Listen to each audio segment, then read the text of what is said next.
Myself, Dr. M. P. Tiwari, Assistant Professor, Department of Chemistry, Ramchandra Unyal, Government PG College, Uttarkasi. Today, my topic is Basic Concept of Coordination Chemistry. Before the discussion of coordination chemistry, I will discuss some important concept of coordination chemistry. What is the addition of molecular compounds? When solution of two or more simple salts are mixed together in simple molecular proportion and the solution thus obtained is allowed it to evaporate, the crystal of new compound are obtained. This new compound are called addition or molecular compound. We have two salt solution. One is the ferrous sulfate, other one is the ammonium sulfate. These salt solutions are mixed, a third solution are obtained. This third solution allowed it to evaporate or crystal of new compound are obtained. This new compound are called molecular compounds. Suppose that we have a second example, a potassium chloride, one salt solution, other salt solution magnesium chloride. They are mixed together. A third solution is obtained.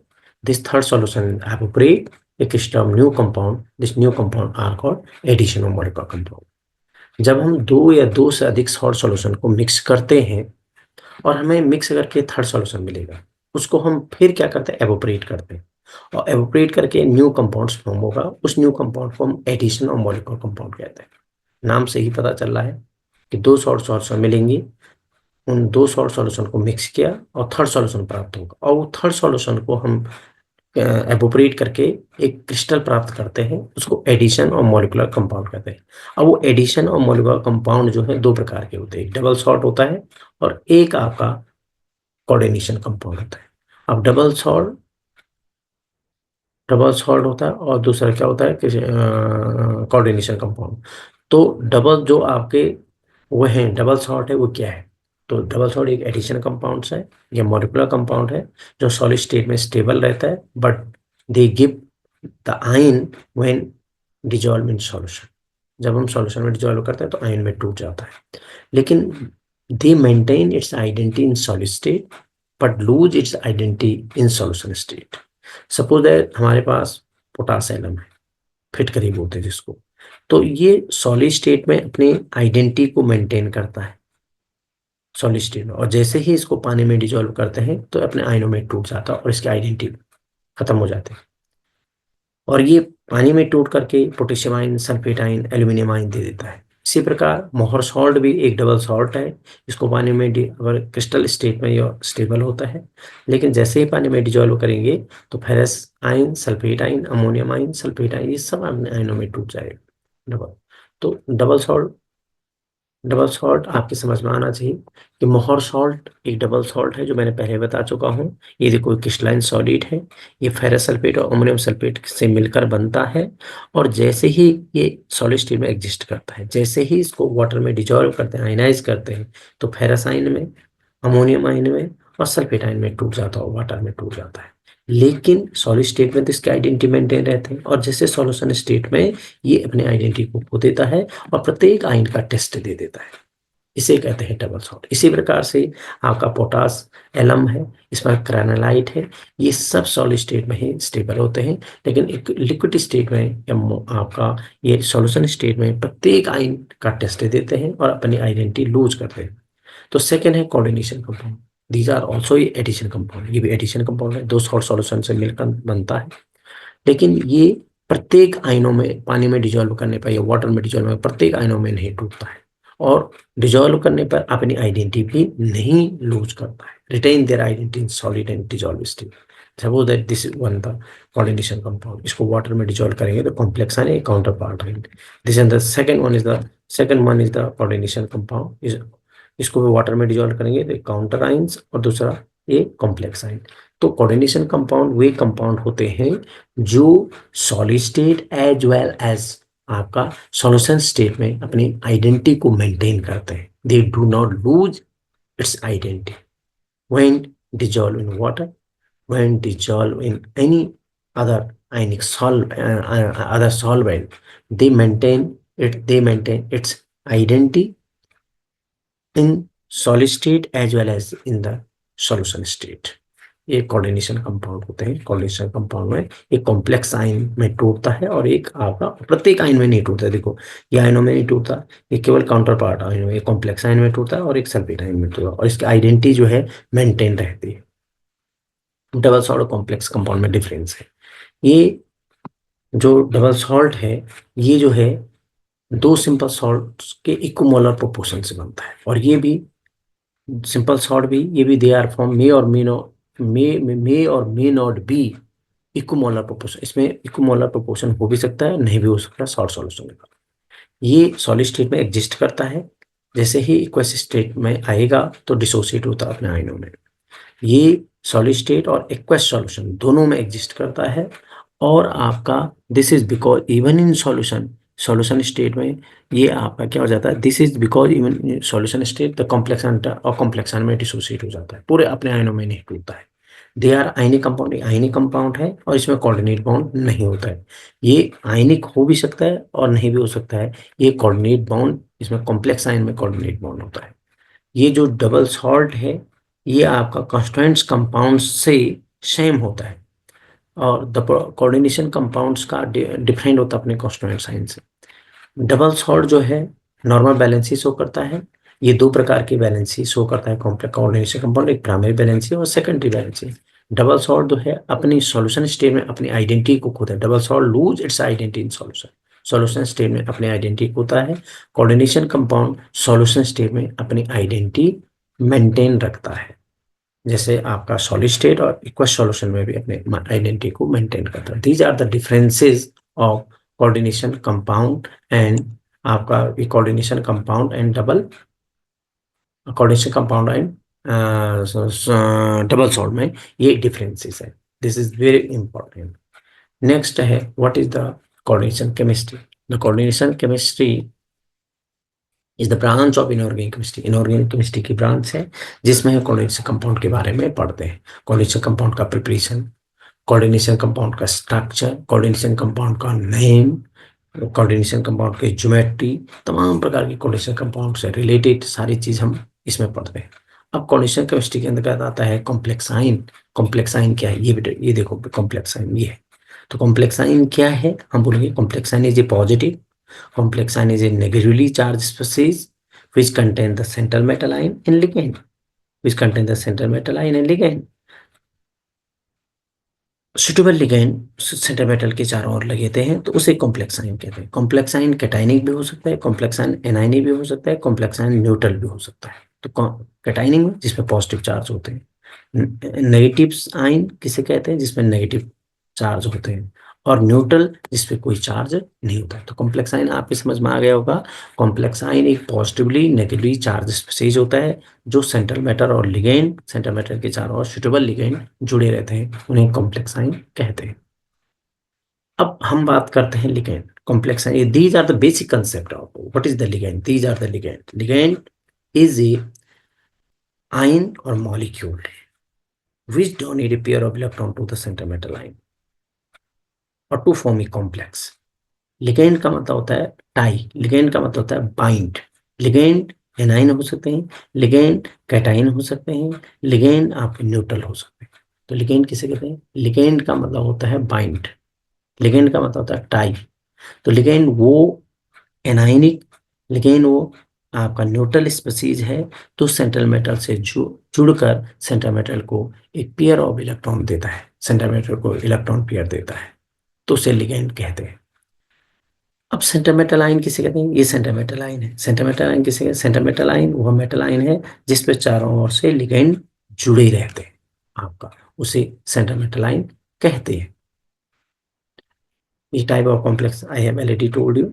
Complex ion cationic हो सकते हैं, complex ion आप anionic हो सकते हैं, और complex ion neutral भी हो सकते हैं। कैटाइनिक का मतलब जिसपे प्लस चार्ज है, एनाइनिक में जिसपे नेगेटिव चार्ज है, न्यूट्रल का मतलब जिसपे कोई चार्ज नहीं है। तो these are the type of complex ion. Coordination number क्या है, the total number of ligand, लिगैंडों की वह संख्या, लिगैंडों की वह संख्या टोटल जो सेंट्रल मैटर से जुड़े रहते हैं। जैसे NH3 कितने हैं, 6, तो आपका क्वेश्चन नंबर यहाँ पर 6 हो गया। तो total number of ligand which are actually attached to the central metal ion, जो सेंटर मेटल से जुड़े रहते हैं उन्हें आपका कोऑर्डिनेशन नंबर कहते हैं। जैसे इसमें देखो CrNH3 का होल 6, यहाँ पर Cr का कोऑर्डिनेशन नंबर 6 है। Number of ligand, total number of ligand which actually attach to the centre metal line, उसे कोऑर्डिनेशन नंबर कहते हैं। जैसे देखो, this is the example, thus the metal atom has coordination number 6 in the coordination complex। जैसे देखो, इसका coordination number 8 है, इसका कोऑर्डिनेशन नंबर भी 8 है, क्योंकि 8 एस्ट्रो इसके साथ जुड़े हुए। The total number of ligand which attach to the centre metal line is known as the coordination number. अब कोऑर्डिनेशन स्फीयर किसे कहते हैं? देखो, द स्क्वायर ब्रैकेट है ये वाला स्क्वायर ब्रैकेट, यहाँ भी होगा ये और ये, the square brackets is called coordination sphere. It is an envelope in which the center metal and ligand are enclosed। ये कह सकते हैं आप, ये इस प्रकार का एक स्क्वायर ब्रैकेट है जो स्क्वायर ब्रैकेट के अंदर सेंटर मेटल और लिगेंड उपस्थित होते हैं, उन्हें आपका कोऑर्डिनेशन स्फीयर कहते हैं। और आउटसाइड द पोर्शन, अब इस कोऑर्डिनेशन स्फीयर के बाहर जो आयन उपस्थित होते हैं, जो आपका आयन्स होते हैं, जैसे Cl3 है तो इसे आयनाइजेशन स्फीयर कहते हैं। The portion outside the coordination sphere के बाहर जो होता है उसे आयनाइजेशन स्फीयर कहते हैं। देखो, CO coordination centre metal ion है, दे NH3 एक लिगेंड है, और 6 जो है आपका ये कोऑर्डिनेशन नंबर है, और ये वाला कोऑर्डिनेशन स्फीयर है, ये कोऑर्डिनेशन स्फीयर है। यहाँ पे देखो, this is the centre metal ion, this is the ligand, this is the square bracket is the coordination sphere, this is the coordination number 6, और ये coordination sphere हो गया, और ये coordination number हो गया 6, और ये आयन एग्जाम्पल K4 एपीसीएन का होल 6, जैसे कोऑर्डिनेशन कंपाउंड, जब हम इसको वाटर में डिजोल्व करेंगे तो एक काउंटर पार्ट आयन में डिजोल्व होगा और एक कॉम्प्लेक्स आयन देगा। कॉम्प्लेक्स आयन में सेंटर मेटल आयन है, ये लिगैंड है, ये इसका 6 जो है इसका कोऑर्डिनेशन नंबर है आपका सेंटर मेटल का, और आपका ये कोऑर्डिनेशन स्फीयर हो गया। ये देखिए आप, ये सेंटर मेटल कौन है यहाँ Fe, यहाँ पर लिगैंड कौन है Cn, 6 क्या है कोऑर्डिनेशन नंबर और Fe, ये काउंटर आयंस है K4, और कोऑर्डिनेशन स्फीयर, ये कोऑर्डिनेशन स्फीयर है आपका। इसी प्रकार से ये मैंने फिर से ढंग से आपको एक्सप्लेन कर रखा है, ये काउंटर आयन बोल दिया, इसको सेंटर मेटल आयन बोल दिया, ये लिगैंड बोल दिया, ये कोऑर्डिनेशन स्फीयर बोल दिया, और ये 6 जो है कोऑर्डिनेशन नंबर हो गया है। ये आपको एक एक चीज पता होनी चाहिए, और ये बहुत इजी है और बेसिक कंसेप्ट है इसका। आपको ऑक्सीडेशन स्टेट सेंटर मेटल कैसे कैलकुलेट करना ये भी आना चाहिए हमें। जैसे सेंटर मेटल है कोबाल्ट है, तो कोबाल्ट को कैसे इसका ऑक्सीडेशन स्टेट निकालना है, तो इसको x मानेंगे जिसका निकाल लेंगे, लेकिन पोटेशियम का 1 होता है ऑक्सीडेशन, तो 2 × 1 2 हो जाएगा। ये x है, इसका निकालना है। NH3 न्यूट्रल लिगेंड है, ये कुछ नहीं आएगा, 0 हो जाएगा, 2 × 0 0 हो जाएगा। और आपका Cl का वो -1 होता है, तो 4 - 1, तो 4 ये हो गया माइनस का, और ये प्लस का 2 हो गया, तो 4 माइनस का 2 आ गया, तो x - 2 = 0, x = +2। तो इसी तरीके इसको भी निकालेंगे, इसको x मानेंगे, ये 0 हो गया, ये कुछ नहीं है, न्यूट्रल लिगेंड है, इसका कोई ऑक्सीडेशन स्टेट नहीं होता है। यहाँ पर -1, 2 × -1 2, यहाँ पर 1, तो 2 और 1 3, तो x - 3 = 0, x = +3। तो ऐसे ही इसमें भी करेंगे, पोटेशियम का +1 होता है, 3 × 1 = +3, यहाँ पर x, ऑक्सीडेट का -2, तो 3 × 2 = -6, और ये -6 है, ये +3 है, तो -3 आया, x - 3 = 0, x = +3। तो इसी प्रकार इसको x मानेंगे, इसको x मानेंगे, और ये आपका ये न्यूट्रल हो गया, आपका कोई ऑक्सीडेशन स्टेट नहीं है, -1 -2 हो गया, तो x - 2 = +2। इस स्क्वायर ब्रैकेट के बाहर जो चार्ज होता है वो बराबर के लिए जाता है, तो -2 उधर जाएगा, ये +2 ये भी हो जाएगा, तो x = +2। तो हम इस तरीके से ऑक्सीडेशन स्टेट निकालते हैं। अब आपको देखना है कि क्लासिफिकेशन और लिगेंड किसे कहते हैं। लिगेंड जो है 3 प्रकार के लिगेंड को 3 प्रकार से क्लासिफाइड किया गया है, एक मोनोडेंटेन लिगेंड, एक बाइडेंटेन लिगेंड, और एक polydentate ligand. Monodentate ligand, these ligand which have only one donor atom। ये देखो, मोनोडेंटेन लिगेंड एक डोनर एटम होता है, एक पेयर ऑफ इलेक्ट्रॉन देता है सेंटर मेटल को। दिस वन ऑल्सो मोनोडेंटेन लिगेंड, ये एक डोनर एटम होता है, आपका नाइट्रोजन है डोनर एटम इस लिगेंड में, अमोनिया में, और एक pair of electron centre metal को देता है। Cl भी एक मोनोडेंटेन लिगेंड है, एक pair of electron centre metal को देता है। तो मोनोडेंटेन लिगेंड के जिसके पास एक डोनर एटम है, और वो एक लोन पेयर इलेक्ट्रॉन से कोऑर्डिनेट होता है सेंटर मेटल से। बाइडेंटेन लिगेंड वह ligand which have the 2 donor atom, 2 donor atom है, और 2 पेयर ऑफ इलेक्ट्रॉन से उस सेंटर मेटल को कोऑर्डिनेट करता है। जैसे आपका ऑक्सिलेट आयन है तो एक और एक दो, ये दो डोनर एटम है। इथाइलिन डायमीन ये आपका बाइडेंटेन लिगेंड है, इसके भी दो डोनर एटम है और टू पेयर ऑफ इलेक्ट्रॉन, एक पेयर यहाँ पर होगा एक पेयर होगा और दो पेयर ऑफ इलेक्ट्रॉन से सेंटीमीटर से जुड़ा रहेगा। ये भी आपका डाइमिथाइल ग्लाइक्साइमेट भी आपका बाइडेंटेन लिगेंड है, ये दो डोनर एटम से सेंट्रल मैटर से जुड़ा। पॉलीडेंटेन लिगेंड किसे कहते हैं? ट्राइडेंटेन, टेट्राडेंटेन, पेंटाडेंटेन, हेक्साडेंटेन, इसमें सब पॉलीडेंटेन लिगेंड कहलाता है। ट्राइडेंटेन में तीन donor atom, three pair of electron. Tetradentate में four donor atom, four pair of electron. Pentadentate में five donor atom, five pair of electron. और हेक्साडेंटेन में आपका सिक्स डोनर एटम और सिक्स पेयर ऑफ इलेक्ट्रॉन, ये central metal से जुड़े रहते हैं। इसे मल्टी डोनर एटम होते हैं पॉलीडेंटेन लिगेंड में। जैसे पॉलीडेंटेन लिगेंड का एग्जांपल ये है आपका डाइथाइलिन ट्राइअमीन। एंड ईडीटी है, ईडीटी में आपके कितने ये इथाइलिन डाइमीन ट्रेटा एसीटेटो, इसमें सिक्स डोनर एटम होते हैं, दो नाइट्रोजन एटम और फोर ऑक्सीजन, और ये हेक्साडेंटेन लिगेंड कहलाता है। और ये आपका सेंटर मेटल से सिक्स पेयर ऑफ इलेक्ट्रॉन के द्वारा जुड़े रहते हैं और सिक्स डोनर एटम होते हैं एटीटी में। अब अगला है एम्बिडेन लिगेंड, ये यूनिडेंटेन लिगेंड होते हैं।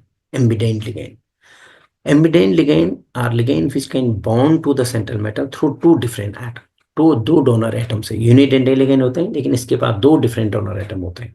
जैसे थाइसाइनेट, अब थाइसाइनेट को सल्फर से भी जुड़ सकता है, नाइट्रोजन से भी जुड़ सकता है।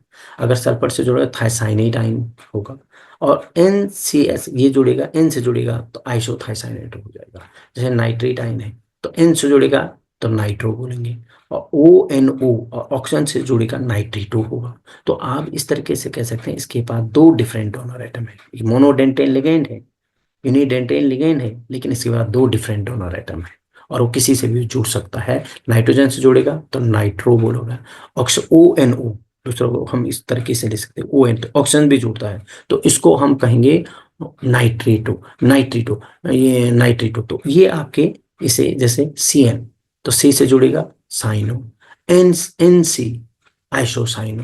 तो इस तरीके से हम इसको एम्बिडेंट लिगेंड कहते हैं which have the two different donor atom. और लिगेंड कितने प्रकार के होते हैं? एक पॉजिटिव लिगेंड होता है, एक न्यूट्रल लिगेंड होता है, एक आपका नेगेटिव लिगेंड। पॉजिटिव लिगेंड में आपका पॉजिटिव चार्ज होते हैं और इसको यम जोड़ देते हैं लास्ट में, हाइड्रोजेनियम। आपका न्यूट्रल लिगेंड में लिगेंड जैसा है वैसे ही नाम लिखते हैं, the neutral ligand are name as such without any special name, but water is written as aqua, water को aqua. Ammonia is written as ammine, CO carbonyl, NO nitrosyl, ethylene diamine और pyridine neutral ligand को। Negative ligand की last में O जोड़ देते हैं, fluoro, fluoro, oxalato, cyano, nitro, bromo, sulphato, acetato, thiocyanato, isothiocyanato, इनमें O जोड़ते हैं नेगेटिव लिगेंड के लास्ट में। और इन पे चार्ज भी डिफरेंट, अलग अलग लिगेंड में अलग अलग चार्ज होता है। तो जो पॉजिटिव लिगेंड है यम, neutral ligand is written as such, negative ligand end in suffix O, तीसरा ये नेगेटिव लिगेंड है। अब है अगला chelate complex. What is the Chilli complex? It is very very important.